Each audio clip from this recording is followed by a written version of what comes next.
Naomi Harrington had been board chair of Whitmore Capital for exactly 6 months, and the financial press couldn't stop talking about it. The turnaround queen, Forbes called her. Revolutionary leadership model, Harvard Business Review proclaimed. How a CFO became the most powerful woman in finance, Bloomberg analyzed.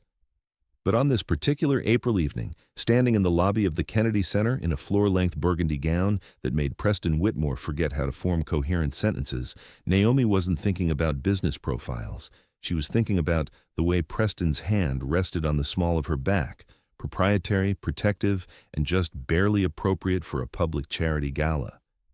They'd been keeping their relationship private for 3 months now. Not secret, her father knew, Vivian knew, their close circle knew.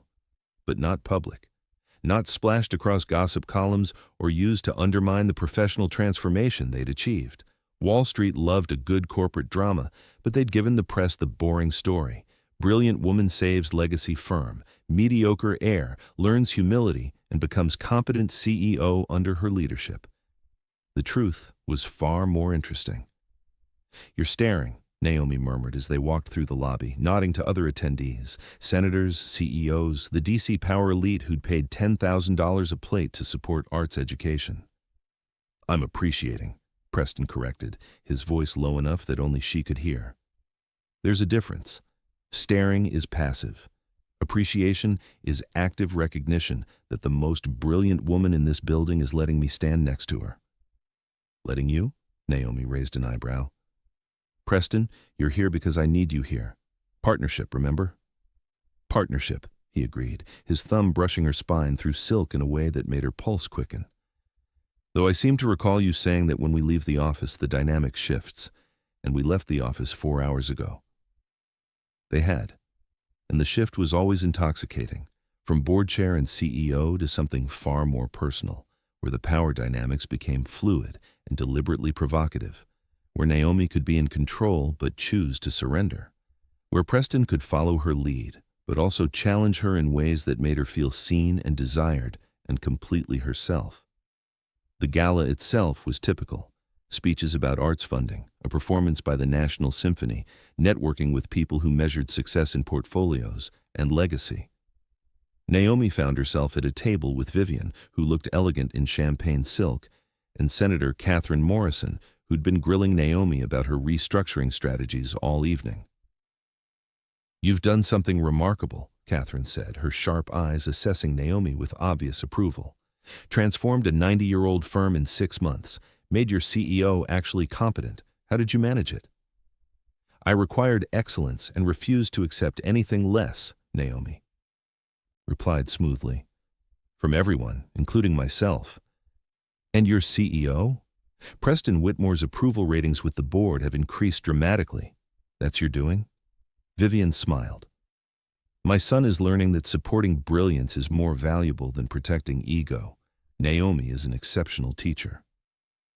Across the table, Preston was discussing emerging markets with David Martinez, but Naomi caught him glancing at her with an expression that had nothing to do with business and everything to do with the promise he'd whispered in her ear before they left her townhouse.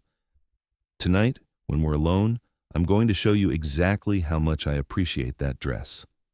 Slowly. The gala ended at 11. They said goodbyes, made appropriate promises to attend future events, and walked to Preston's car with the careful distance of professional colleagues. It wasn't until they were in the back of his town car, privacy screen raised, that the distance evaporated. Your place or mine? Preston asked, his hand finding hers in the darkness. Yours, Naomi decided. Your penthouse has better views, and that ridiculous shower with 6 shower heads that you've been wanting to demonstrate. His laugh was low and warm. I have been wanting to demonstrate that shower, among other things. The drive to his building in Penn Quarter took 15 minutes. They maintained appropriate distance in the elevator. 2 professionals who happened to be leaving a gala at the same time. But the moment his penthouse door closed behind them, Preston backed her against it with the kind of controlled intensity that made her breath catch. 6 hours, he said, his hands bracing on either side of her head, not touching but close enough that she felt his heat. 6 hours of watching you own every room you walked into. 6 hours of knowing that the most powerful woman in that building was going to come home with me. Do you have any idea what that does to me? Tell me, Naomi said, her voice steady despite her racing pulse.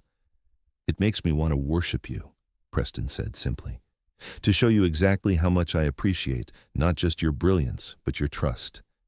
Because Naomi, you letting me in, personally, intimately, after what I did to you, that's a gift I'll spend my life earning. She reached up, cupped his face, felt the slight stubble on his jaw. Then show me, Preston. Show me what 6 months of partnership has taught you.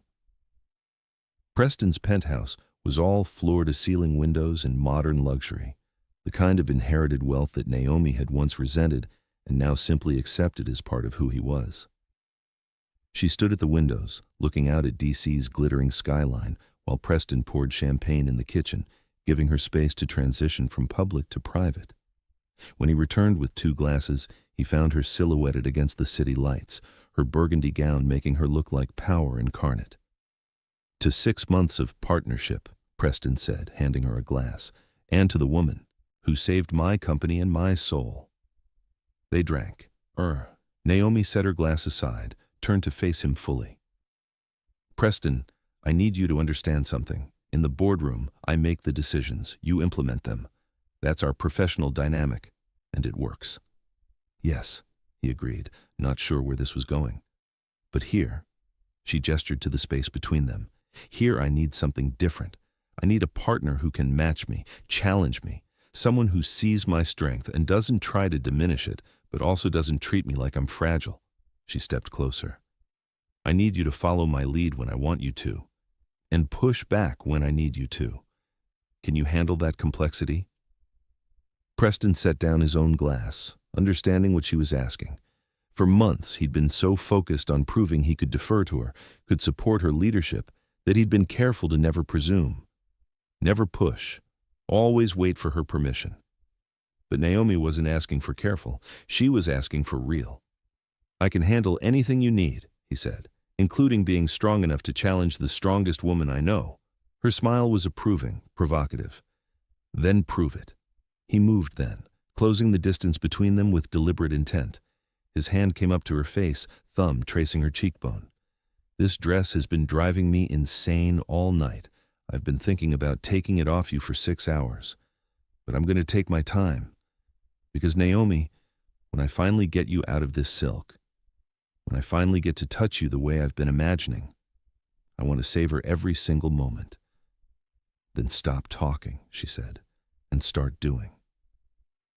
The kiss was different from the few they'd shared before, not tentative or testing, but claiming. His hands found the zipper at her back, lowered it with agonizing slowness, while his mouth explored hers with thorough attention. The dress pooled at her feet, leaving her in lingerie that made his breath catch. Beautiful, he murmured against her throat. Powerful. Mine. Yours? Naomi challenged, even as her head tilted back to give him better access. That's presumptuous, Mr. Whitmore.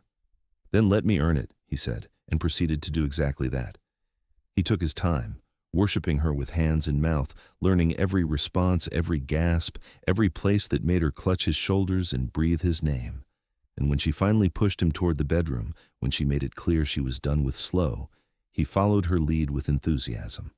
But he also took control when she needed him to, reading her body's responses, knowing when she wanted to direct and when she wanted to surrender. The balance was intoxicating, the push and pull of 2 strong people choosing each other completely. Later, tangled in his sheets with the city glowing beyond the windows, Preston propped himself on one elbow to look at her. Naomi's natural hair was spread across his pillow, her dark skin luminous against his white sheets, her expression satisfied and peaceful in a way he'd never seen in the boardroom. "What are you thinking?" she asked. "That I love you," he said simply. "That 6 months ago you owned my company, and now you own my heart. That I'm the luckiest man alive because you chose to give me a second chance." Naomi turned to face him fully, her hand coming up to rest over his heart. "Preston, I need you to understand something. I didn't choose you because you deferred to me. I didn't choose you because you learned to follow my lead professionally. I chose you because underneath all that inherited privilege and learned arrogance, there's a good man who's capable of growth, who's willing to be vulnerable, who loves me for my mind as much as my body." "I do," he said fiercely. God, Naomi, I love the way you think, the way you see strategies 3 moves ahead, the way you lead with both strength and compassion, the way you refuse to accept my mediocrity and demanded I become better. Then keep becoming better, she said. Keep growing. Keep challenging me and letting me challenge you. Because, Preston, this only works if we're both all in. I'm all in, he promised. Completely. Professionally, personally, every way that matters. She kissed him then, slow and thorough and full of promise. Outside the windows, D.C. gleamed with possibility. Inside Preston's penthouse, 2 people who'd fought their way to partnership built something that was finally, completely theirs. The months that followed were a study in contrasts. Publicly, they were the revolutionary leadership team that Harvard was writing case studies about. Naomi as visionary board chair, Preston as increasingly competent CEO who'd learned that implementing someone else's brilliance was its own form of leadership. Privately, they were navigating what it meant to be partners in every sense. Some nights, Naomi stayed at his penthouse, luxury and city views and the life he'd inherited. Other nights, Preston came to her Georgetown townhouse, surrounded by the evidence of everything she'd built from nothing, Malcolm often joining them for Thursday dinners that became tradition. Malcolm had accepted Preston with the cautious approval of a father who'd seen his daughter hurt and needed proof of changed behavior. Preston had earned it through consistent action, showing up for dinners, asking about Malcolm's postal worker stories, treating the older man's wisdom with genuine respect, rather than patronizing courtesy. He's better than I expected, Malcolm told Naomi one Thursday evening after Preston had left. Still too pretty and too privileged, but he looks at you right, like he knows he's lucky. He is lucky, Naomi said with a smile. So am I. At work, they maintained professional distance. Board meetings where Naomi directed strategy and Preston presented execution. Investor calls where they functioned as a seamless unit. Company events where they were colleagues. Nothing more. But behind closed doors, in her office after midnight when everyone else had gone home, in his car between meetings, in stolen moments that were as much about intellectual connection as physical. The partnership deepened. You're going to love this, Preston said one evening in May, bursting into her office with unusual excitement. He'd been in meetings with the emerging markets team all day. Jordan's team found an opportunity in East Africa, fintech infrastructure for underbanked populations. It's exactly the kind of innovative positioning you wanted. Naomi reviewed his presentation, asked sharp questions, pushed him on risk analysis. By the end, she was smiling. This is good work, Preston. Your strategic thinking is developing. I have an excellent teacher, he said, then, lowering his voice even though they were alone. And tonight, I'd like to show my appreciation for that teaching. Your place. I'll bring dinner. Presumptuous, Naomi said, but her eyes promised yes. Earnings week in June was chaos. Markets were volatile, investors were demanding, and Whitmore Capital was announcing its best quarterly performance in a decade. Naomi had been working 18-hour days, and Preston had matched her hour for hour. Thursday night at 11 p.m., they were alone in her office reviewing final presentations for the next day's earnings call. Naomi stood at her windows, the corner office that had been his father's, his grandfather's, now unmistakably hers, reviewing projections on her tablet. Preston watched her from the doorway. 6 months ago, seeing her in his father's office would have felt like loss. Now it just felt right. She belonged there, had always belonged there. We're going to exceed projections by 12%, Naomi said without turning around. The restructuring is working even better than I forecasted. You're brilliant, Preston said, moving into the office and closing the door behind him. You know that? I know that I'm exhausted, and we have the most important earnings call of the year in 9 hours. She set down her tablet, rolled her shoulders. We should both go home, get sleep. Or, Preston interrupted, moving closer, we could take a break right here. 15 minutes to remember that we're more than just our quarterly numbers. Naomi turned to face him, one eyebrow raised. Preston Whitmore, are you suggesting we engage in inappropriate workplace behavior in the board chair's office? I'm suggesting, he said, backing her gently against her desk, that the board chair deserves to release some tension and that her CEO is very invested in her stress management. This is highly unprofessional, Naomi said, but she was already pulling him closer. Then stop me, he challenged. She didn't. Instead, she kissed him with the intensity of someone who'd been holding everything together all week and finally had permission to let go. His hands found her waist, lifted her onto the desk, the same desk where she'd presented strategies that saved the company, where she'd made decisions that reshaped the industry. "We have to be quick," she gasped between kisses. "Security does rounds." "Then you better be quiet," Preston said against her throat and proceeded to make it very difficult for her to follow that advice. The risk made it more intense, the possibility of discovery, the absolute inappropriateness of the CEO and board chair tangled together on her desk at midnight. But it was also the culmination of months of tension, of stolen glances during board meetings, of the constant awareness of each other that made every professional interaction charged with personal meaning. Afterward, straightening clothes and catching their breath, Preston couldn't stop smiling. "That was never happening again in this office," Naomi finished, but she was smiling too. "We're supposed to be the model of professional excellence. We are. We're just also human." He kissed her forehead. "And Naomi, I love that you trust me enough to be human with me, to not always be perfect, to let go."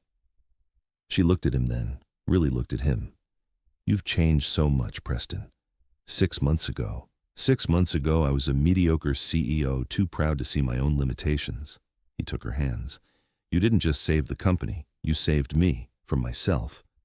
"We saved each other," Naomi corrected. "Partnership, remember?" They stayed another hour perfecting the earnings presentation. Then, Preston drove her home to Georgetown, walked her to the door like they'd just left a normal business meeting instead of christening her desk. "Tomorrow's going to be huge," he said. "Record earnings, press interviews, industry recognition. Are you ready?" "With you implementing my vision?" Naomi smiled. "Always." The earnings call the next day was a triumph. Wall Street analysts praised Whitmore Capital's transformation. The press wanted to know Naomi's secret, and Preston, presenting operational execution, gave her full credit without hesitation. "These results are because of Chair Harrington's visionary leadership," he told Bloomberg reporters. "I'm just fortunate enough to help execute her strategies." That evening, they celebrated with Malcolm at her townhouse. Her father raised his glass. "To my daughter, who showed the world that excellence can't be denied," and to Preston, who was smart enough to recognize it. But Naomi's celebration was tempered by something she'd noticed during dinner, her father's slight tremor when he lifted his glass, the way he seemed more tired than usual, the tightness around his mouth that suggested pain he was hiding. "Daddy, are you feeling okay?" she asked after Preston left. "I'm fine, baby girl. Just proud. So damn proud of everything you've built." But Naomi made a mental note to insist he see his doctor. Malcolm Harrington had spent his life taking care of her. It was time she returned the favor. Naomi and Preston have built something beautiful. But when life tests their partnership outside the boardroom, will their love be strong enough to survive? Keep listening to find out what happens when power meets vulnerability. Chapter 2. Malcolm's doctor appointment 2 weeks later revealed what Naomi had feared. Congestive heart failure, advanced enough to require immediate lifestyle changes and possibly surgery. The man who'd worked 2 jobs for 20 years, who'd sacrificed everything so his daughter could become extraordinary, needed help he was too proud to ask for. Naomi sat in the cardiologist's office, holding her father's hand while Dr. Patricia Chen explained treatment options. Malcolm was 74, generally healthy, but years of stress and overwork had taken their toll. "We need to monitor you closely," Dr. Chen said gently. "Daily medications, regular appointments, significant lifestyle modifications. And Mr. Harrington, you can't live alone anymore. You need someone checking on you, managing your care." "I'm fine in my house," Malcolm protested. "Been there 40 years. "Daddy," Naomi's voice was firm, "you're moving in with me. No arguments. Baby girl, you're running a Fortune 500 company. You can't be worrying about your old man. You worked 2 jobs so I could go to college. You sacrificed everything for my success." Naomi's eyes were fierce. "Now you let me take care of you. That's not optional." The argument continued for days.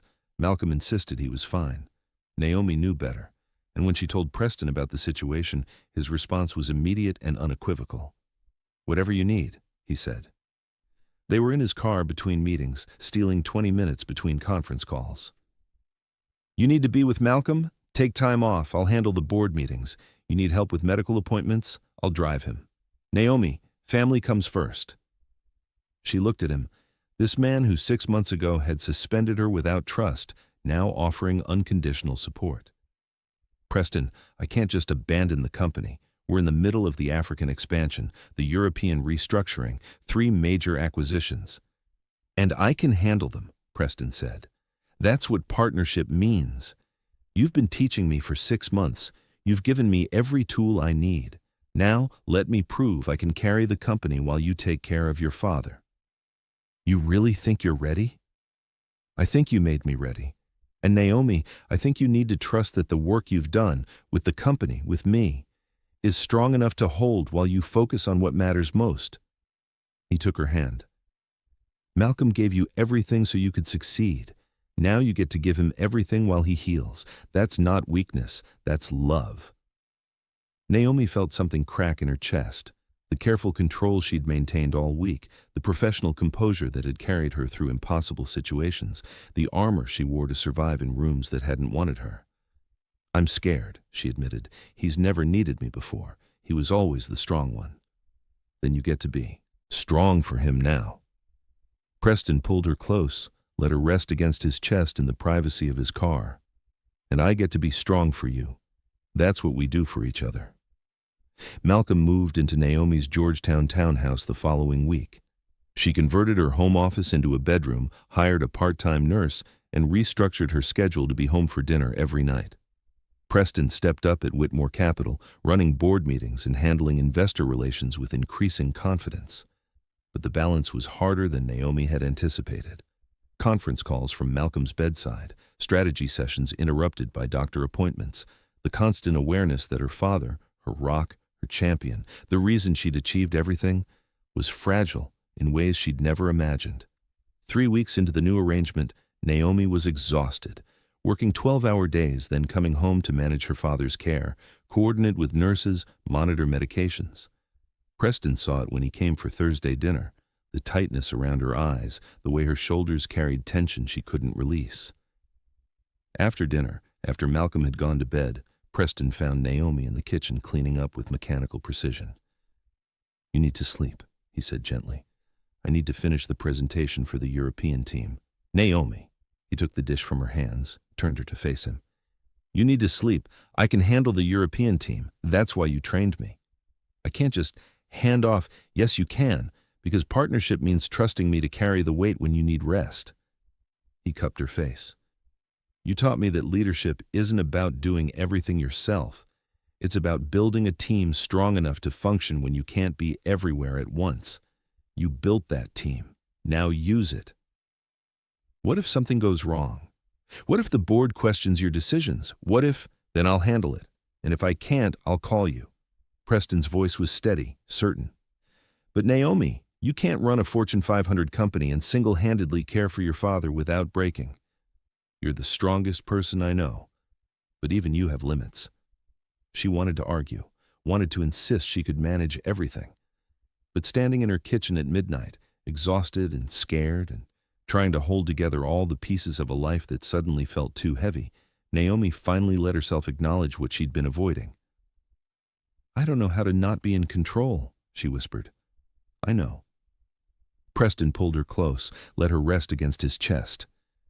But maybe that's what love is, letting someone else carry the weight when you can't, trusting that I won't drop it. You've never run the company without me. I've been running it with you for 6 months. I've learned from the best. He kissed her forehead. And Naomi, your father needs you more than the company does right now. I've got Whitmore Capital. You've got Malcolm. That's how we divide and conquer. She pulled back to look at him. When did you get so wise? When I fell in love with a woman who taught me that real strength isn't about never needing help. It's about building partnerships strong enough to carry each other through impossible times. He smiled. You taught me that. Now let me live it. 2 days later, Malcolm collapsed in the bathroom. Naomi called 911, rode in the ambulance holding her father's hand while paramedics worked. The hospital was a blur, emergency room, tests, doctors with serious faces explaining complications. Preston arrived within an hour, still wearing his suit from board meetings, looking stricken. He found Naomi in the waiting room, composed and terrified in equal measure. "His heart is weaker than they thought," she said without preamble. "They're talking about surgery, open heart. He's 74, Preston. The risks—" Her voice broke. He sat beside her, took her hand. "What do you need?" "I need him to be okay. I need—" She stopped, pressed her free hand to her mouth. "He can't die. Not now. Not when I finally have everything I've worked for. Not when I can finally give back to him after everything he sacrificed." "He's not going to die," Preston said with more certainty than he felt. "Malcolm's too stubborn, and he has too much to live for." He squeezed her hand. "He wants to see his daughter continue building her empire, walk her down the aisle someday, meet grandchildren. Whatever future you choose, he wants to be there for it." Naomi turned to look at him. "Walk me down the aisle." "Naomi, I love you. I've loved you for years.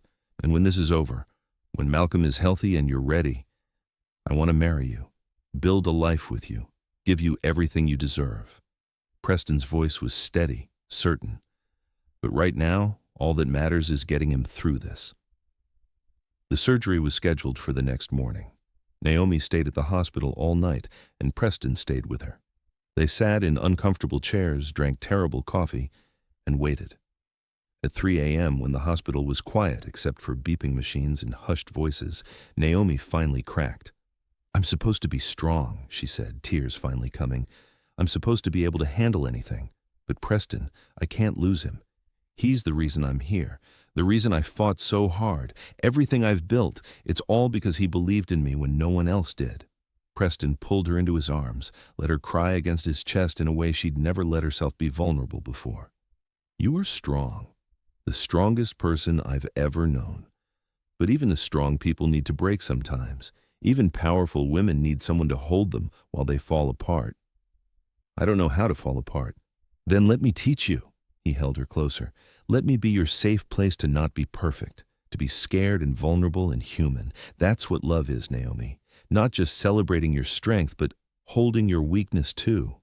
They moved to the hospital chapel around 4 a.m., the only truly private place in the building. The small room was quiet, lit by soft lights and the distant glow of the city beyond, stained glass windows. Naomi stood at the window, trying to find calm in the familiar DC skyline.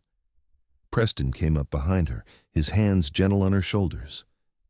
"Whatever happens," he said quietly, "you're not alone.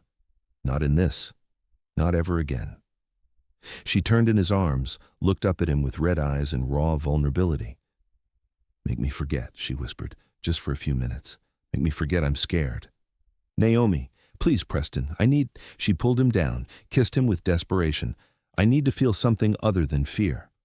I need you." He understood then what she was asking. Not sex, exactly. Connection. Comfort. The reminder that even in crisis, even when everything felt like it was falling apart, they had each other. The chapel was empty, quiet, separated from the rest of the hospital. And when Preston pulled Naomi close, when he kissed her with all the love and fear and desperate hope he felt, when they found solace in each other's arms in a space meant for prayer, it wasn't sacrilege. It was sacred. Two people clinging to each other through the darkest night, choosing connection over isolation, finding strength in vulnerability.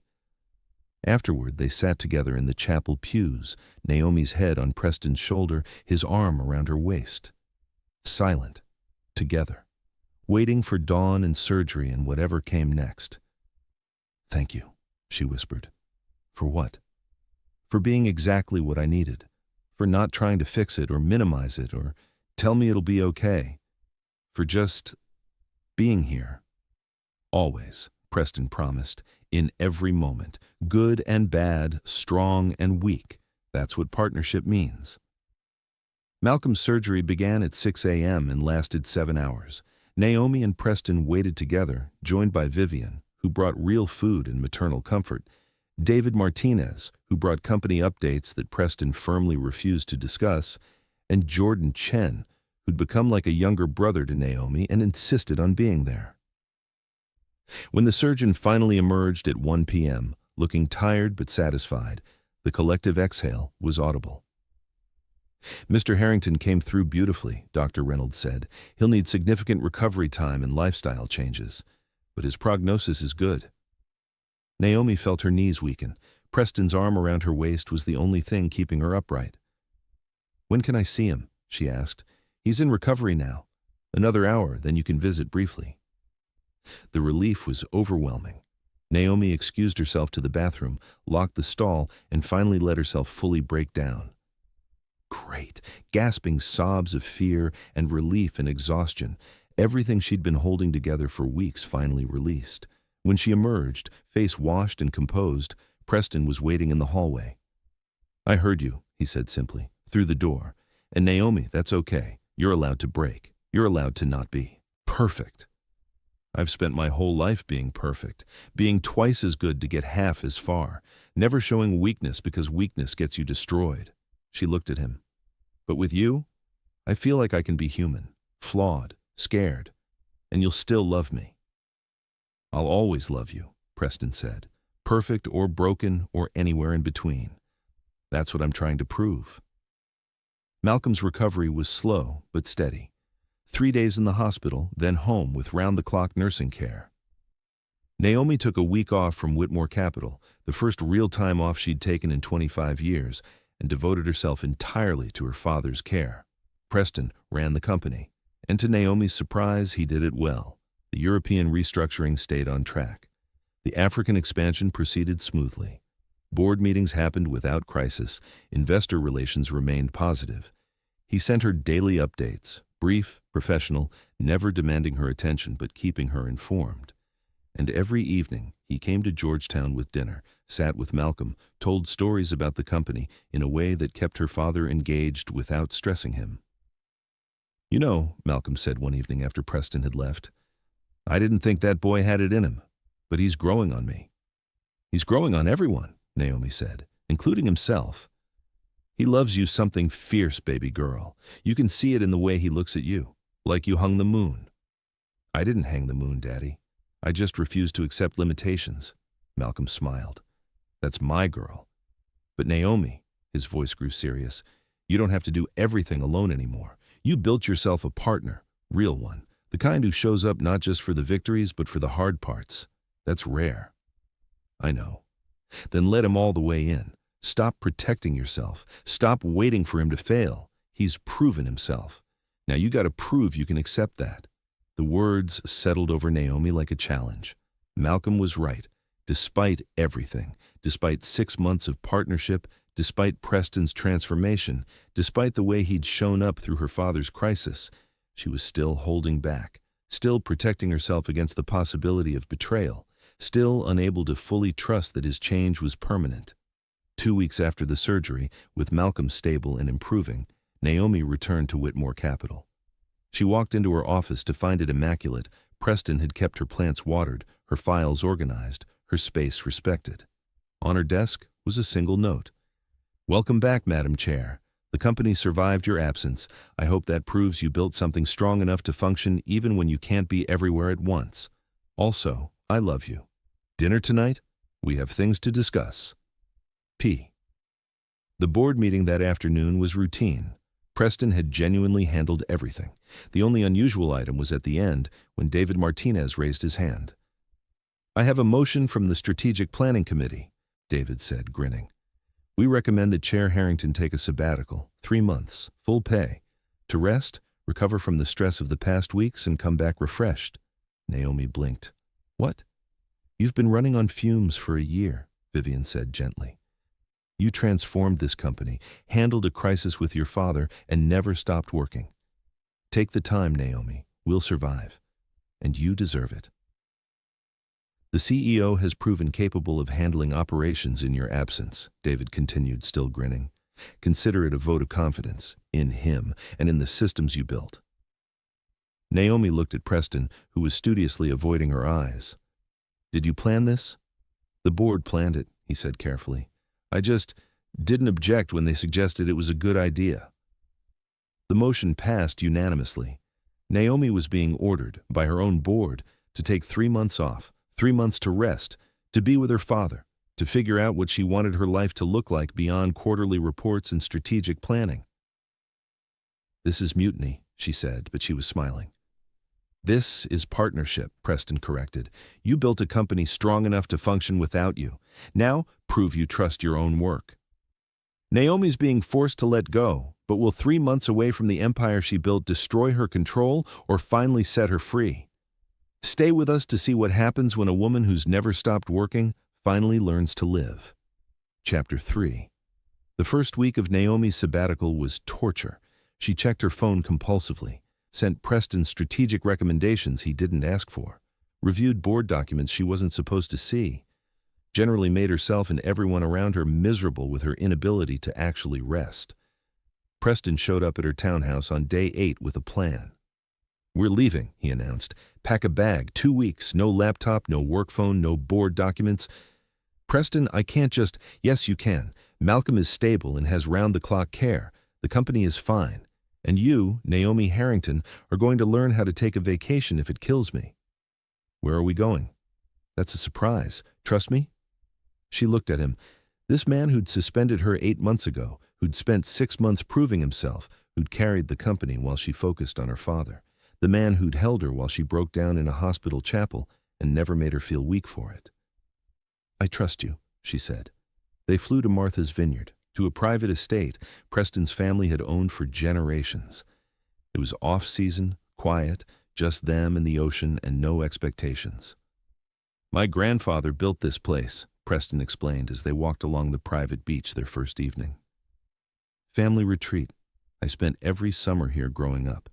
It's where I learned to sail, where my father taught me about legacy and responsibility, where I learned all the privilege that made me such an ass for 30 years. Naomi laughed despite herself. "You weren't an ass for 30 years. I was an ass for at least 25 of them. You just met me during the peak ass years." He took her hand. "But this place, it's also where I learned that family is more than bloodlines. It's where my mother and I scattered my father's ashes, where I come when I need to remember who I am beneath the CEO title." "Why bring me here?" "Because I want you to see all of me. Not just the man who's learned to be a better CEO, but the boy who grew up with more privilege than he understood, the teenager who thought legacy meant inheritance rather than action, the adult who's trying to figure out how to honor the past while building something new." He stopped walking, turned to face her. "I want you to know me completely, Naomi, including the parts I'm not proud of." They spent 2 weeks in that space, walking beaches, sailing in cold Atlantic waters, cooking together in the estate's kitchen, talking about everything except work. Naomi met Preston's childhood friends, heard stories about his father, understood the weight of legacy he'd been carrying. And slowly, she began to relax, to sleep past 6 a.m., to go hours without checking her phone, to remember that she was more than her job title. One evening, sitting on the deck watching the sunset, Preston asked the question that had been building. "What do you want, Naomi? Not for the company, not for your father, for you. If you could build your life any way you wanted, what would it look like?" She was quiet for a long time. "I don't know. I've spent my whole life fighting to prove myself, to achieve, to break barriers. I don't know who I am when I'm not fighting." "Then maybe that's what these 3 months are for, to figure it out." "What if I figure out that work is who I am, that I don't know how to be anything else?" "Then we'll work with that," Preston said. "But Naomi, you're so much more than your job. You're a daughter who loves fiercely, a mentor who changes lives, a woman with incredible strength and intelligence and compassion, a partner who's taught me what real love looks like." He took her hand. "The question isn't whether you're more than your work. It's whether you'll let yourself believe it." Their last night at Martha's Vineyard, Preston lit a fire in the estate's library, the room where his grandfather had taught him to read, where family decisions had been made for generations. Naomi curled beside him on the leather sofa, wearing his sweater and looking more relaxed than he'd ever seen her. "I need to tell you something," Preston said. "Something I've been avoiding."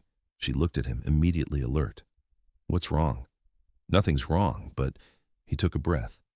"My mother's getting older.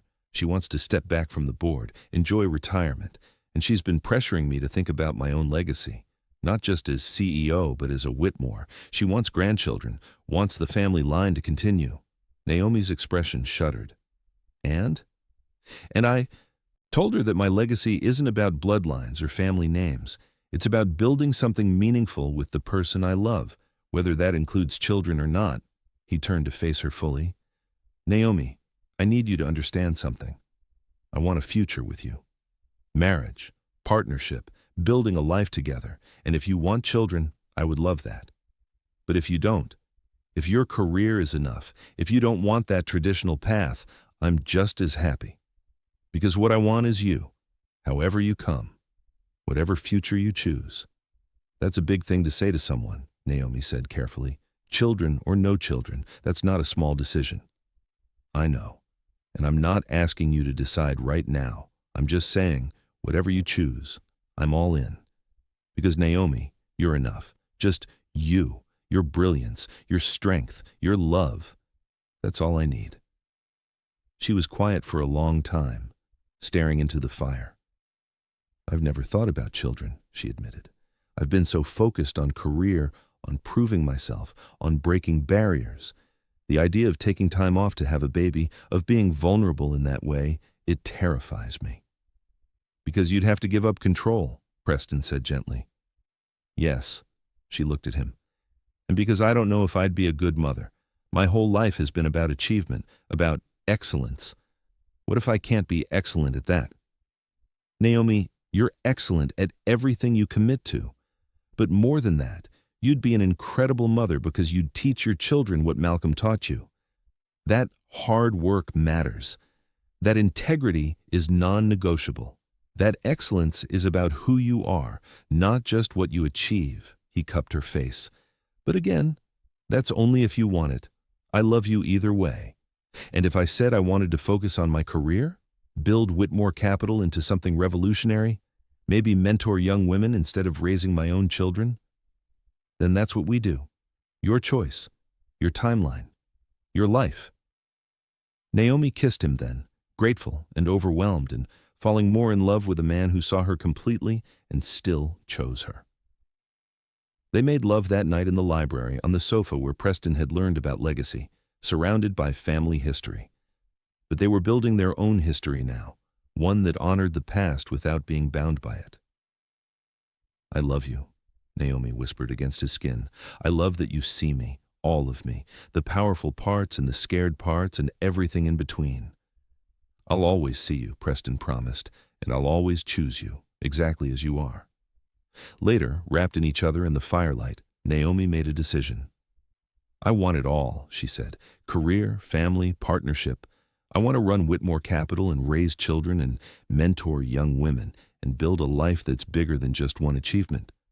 I've spent my whole life being told I have to choose.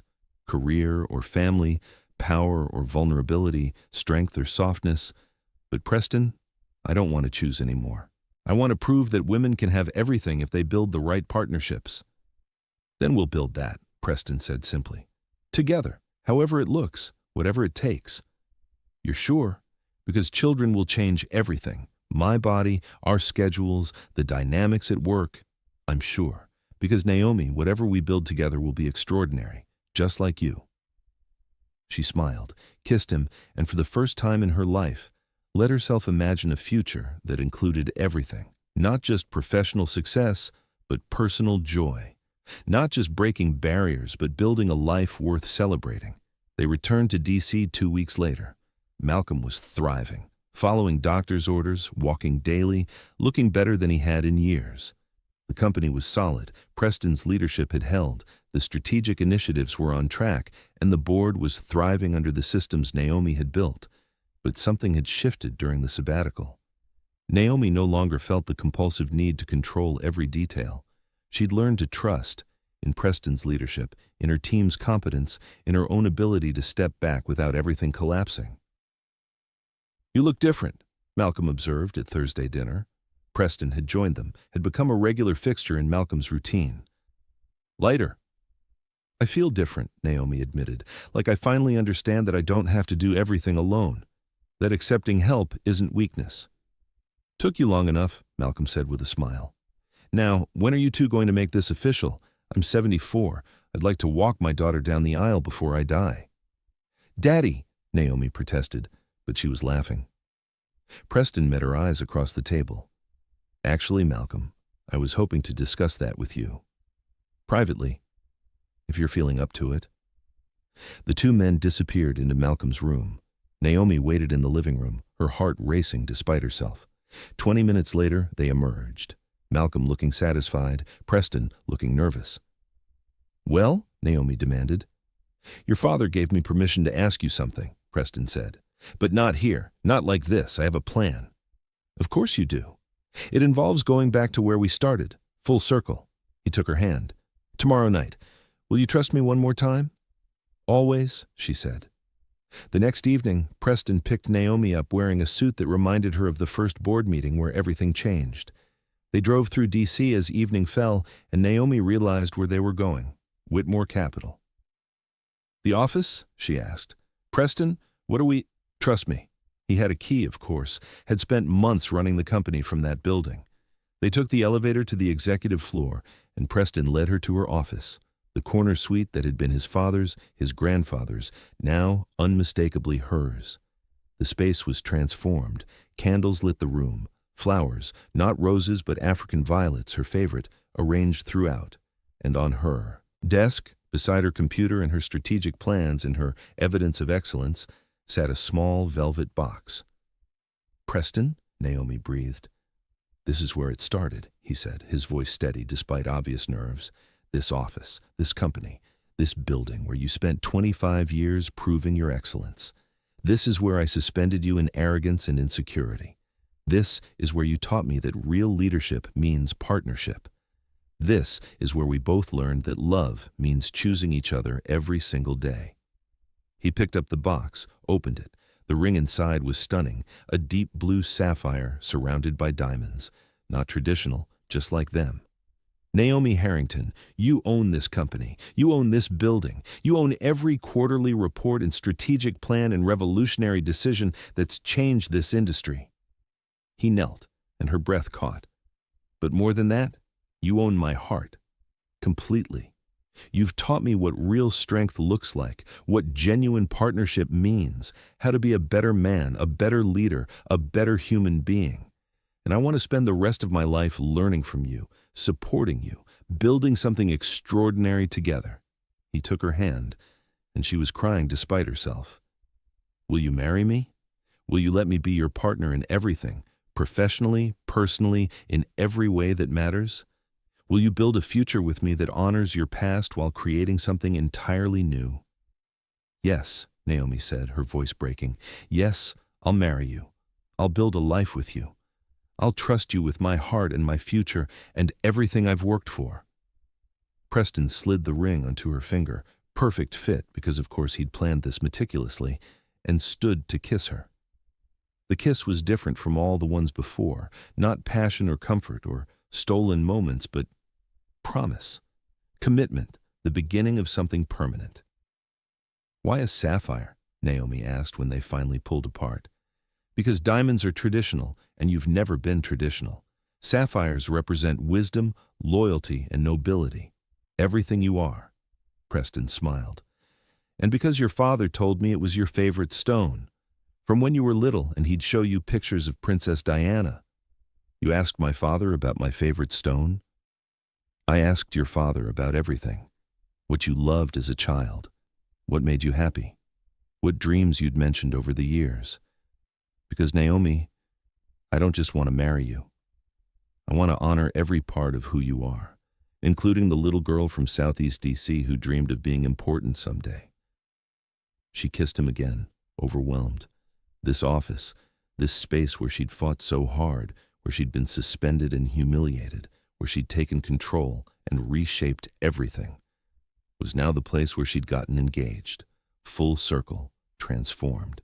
They made love that night in her office, not quick or stolen, but slow and thorough and full of promise, celebrating not just their engagement, but everything they would overcome to reach this moment. Afterward, straightening clothes and laughing at the absurdity of it all, Preston pulled out his phone. What are you doing? Naomi asked. "Calling your father. I promised I'd let him know the moment you said yes. He's probably wearing a hole in your carpet waiting." Sure enough, Malcolm answered on the first ring. "Well?" "She said yes," Preston said, grinning. Malcolm's whoop of joy was audible even without speakerphone. "Put my daughter on." Naomi took the phone. "Hi, Daddy."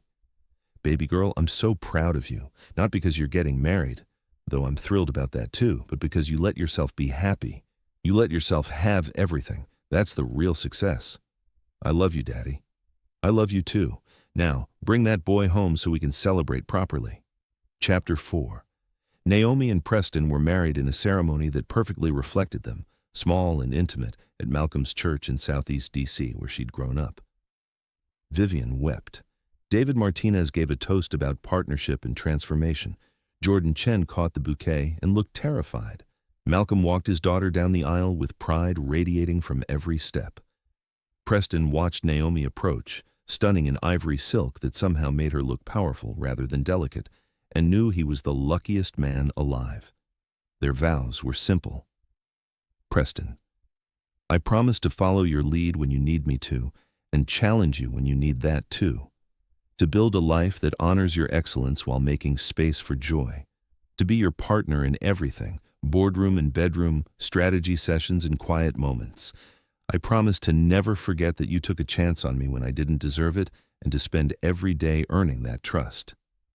Naomi, I promise to let you in, completely, vulnerably, without holding back. To build a partnership where we carry each other through impossible times. To trust that love doesn't make me weak, but makes both of us stronger. I promise to never stop challenging you to be better while remembering that you've already become the man I needed you to be. The reception was at Naomi's Georgetown townhouse, the place where Preston had shown up soaked and desperate 8 months ago, where they'd built a relationship across Thursday dinners with Malcolm, where they'd learned what real partnership looked like.